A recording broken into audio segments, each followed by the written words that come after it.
आप लोगों को आशीष दे। हालेलुया। री खा बो शखा रहा दी री बहा शखा रगा दिया री खा बोसिया।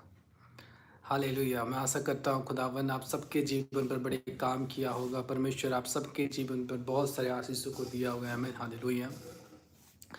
मैं आज आप लोगों को एक बहुत बड़ी विषय बताने वाला हूँ जो आज मैं देख रहा हूँ कुछ लोगों जो वीडियोस बना रहे हैं, सॉन्ग्स बना रहे हैं। खास करके जो आज मैं संदेश देने वाला हूँ वो वर्शिपर के ऊपर है। जो भी वर्शिपर जो परमेश्वर की गीत बना रहे, परमेश्वर की संगीत बना रहे, आज उन लोगों के लिए मैं खास मैसेज देना चाहता हूँ। और मैसेज ये है कि आपने देखा होगा बहुत सारे वर्शिप सॉन्ग निकल रहे हैं। वर्शिप सॉन्ग का मतलब आप जानते होंगे कि परमेश्वर की आराधना। किसकी आराधना? ये परमेश्वर की आराधना।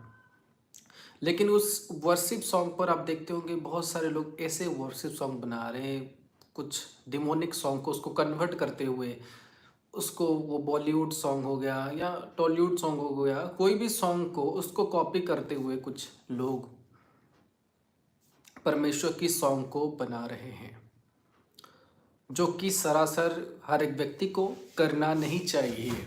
हालांकि मैं न्याय करने वाला कौन हूँ, लेकिन मैं आपको ये बताऊंगा परमेश्वर को परमेश्वर की तरह समझना है, ना तो आप डिमोनिक सॉन्ग्स को। आप जानते हो परमेश्वर की सॉन्ग जब दाऊद बनाता था तो दाऊद अपने अंदर से रोते हुए अपने सॉन्ग को बनाता था। परमेश्वर चाहता है कि आप परमेश्वर को परमेश्वर की तरह मानोगे तो परमेश्वर को वही सारी चीज़ें समर्पित करोगे जो लॉयल होगा, ना कि कुछ व्यभिचारी सॉन्ग को आप उसको डॉब करके लाओगे और परमेश्वर के सामने उसको सौंप दोगे।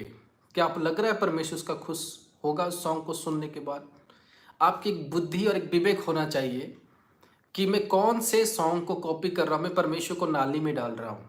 उसी तरह का काम कुछ वर्शिप पर कर रहे हो आप, कि परमेश्वर को क्या समझ के रखा है कि आपने कोई भी सॉन्ग उठाया और उसको डाल दिया, कॉपी कर लिया। आपको खुद एक अंदाज होना चाहिए कि कल लोगों ने इसको तो मूवी पर सुना था, ये सॉन्ग को मैं कैसे इसके साथ डॉप कर सकता हूँ। बहुत सारे पास्टर इस सॉन्ग को सुनते हुए नाचते कूदते और बहुत आत्मिक की बात करते हैं, लेकिन देखा जाए तो वो आत्मिक की बात आप करते तो परमेश्वर की ये चीज़ों को आप क्यों करेक्शन नहीं करते अपने वर्शिपर से कि वो किसी बॉलीवुड सॉन्ग की रिदम को कॉपी करते हुए ये सॉन्ग को गा रहा है। आप बोलोगे परमेश्वर ने सॉन्ग को बनाया? बिल्कुल नहीं, परमेश्वर ने सॉन्ग नहीं बनाया। वर्शिप का मतलब होता है हृदय से होना चाहिए।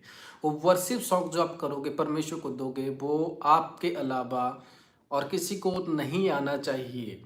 मेरे बोलने के हिसाब से हृदय के साथ वर्शिप सॉन्ग होता है। वर्शिपर का मीनिंग क्या है? किसी की कॉपी करना नहीं है।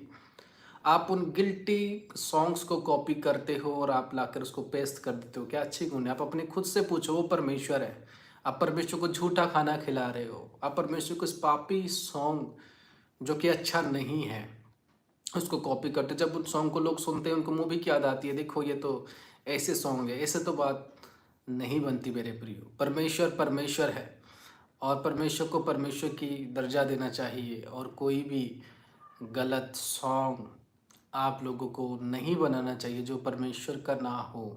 विशेष करके जो परमेश्वर का ना हो, विशेष करके आपको वो सॉन्ग की ओर नहीं जाना चाहिए। नहीं तो आप बहुत गलत विषय कर रहे हो। जैसे कि परमेश्वर के वचन में लिखा, तुम प्रभु प्रभु बोल के तुम मुझे पुकारते होगे, लेकिन मैं बोलूँगा हु आर यू, मैं तुम्हें नहीं जानता। तो ये वही बात हो सकती है, आप प्रभु परमेश्वर बोलते होंगे लेकिन आपकी मेहनत खुद से नहीं हो रहा। आप डिमोनिक चीज़ों को, आपको पता है कि एक जो दुनिया है परमेश्वर के अलावा, जो दुनिया, जो सॉन्ग की दुनिया, वर्शिप सॉन्ग के अलावा वो एक डिमोनिक दुनिया है।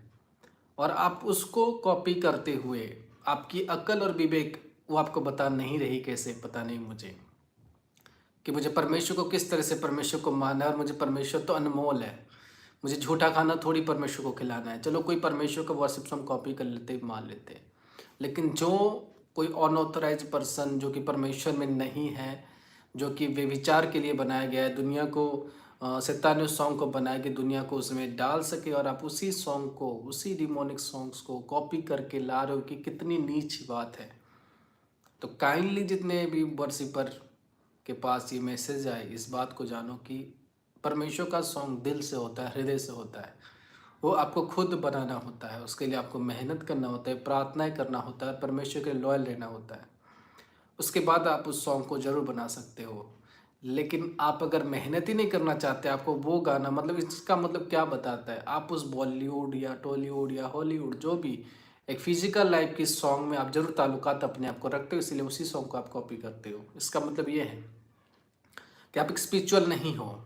जितने सारे वर्शिपर ये सॉन्ग बनाते हो, इसका मतलब ये है कि आपके अंदर वो सॉन्ग अभी तक है, आप उसको देखकर बना रहे हो। इसका मतलब है कि वो गाना के थ्रू से आप बना रहे हो। इसका मतलब ये है कि आपने अपने आप को खुद अब तक करेक्शन नहीं किया। और मैं आशा करता हूँ कि आज की मैसेज के बाद आप लोग अपने आप को जरूर करेक्शन करोगे। परमेश्वर को परमेश्वर की तरह समझो। परमेश्वर परमेश्वर बोलने से नहीं होता। जो भी गाना आप बना दोगे तो वैसे परमेश्वर खुश नहीं होता। दाऊद को जानते हो? दाऊद जब परमेश्वर के लिए वर्शिप करता था, जो उसकी वर्शिप है वो किसी से कॉपी नहीं किया। वो परमेश्वर को परमेश्वर की तरह समझा। वो कोई नरक की गीतों को लाकर परमेश्वर के साथ नहीं जोड़ दिया। वो जानता है कि परमेश्वर जो है वो स्वर्ग में रहने वाला परमेश्वर है और मुझे उसको कौन सा चीज़ देना है। परमेश्वर को लॉयल्टी के साथ आपको क्या देना है, आप परमेश्वर को क्या दे सकते हो। एक वर्शिप सॉन्ग दे रहे हो, वो भी आप कॉपी करते हुए दे रहे हो। और कॉपी तो किया, चलो कोई बात नहीं, कॉपी के साथ आप उन सॉन्ग को कॉपी करते हुए परमेश्वर में डाल रहे हो, जो एक फिजिकल सॉन्ग है, इसीलिए सबको मेरी यही मैसेज है, जितने भी सारे वर्शिपर्स हो या कोई भी हो, परमेश्वर के लिए हमेशा लॉयल बन के रहें और परमेश्वर के कामों में मनन करें और परमेश्वर की राइट डायरेक्शन में बने, राइट शिक्षाओं में बढ़े, राइट टीचिंग्स में बढ़े और खुदावन में बने रहें और एक सच्चे स्पिरिचुअल पर्सन के हिसाब से खड़े रहे। God bless you. परमेश्वर आपको आशीष से बरकत दे। जय मसीह की। सलाम।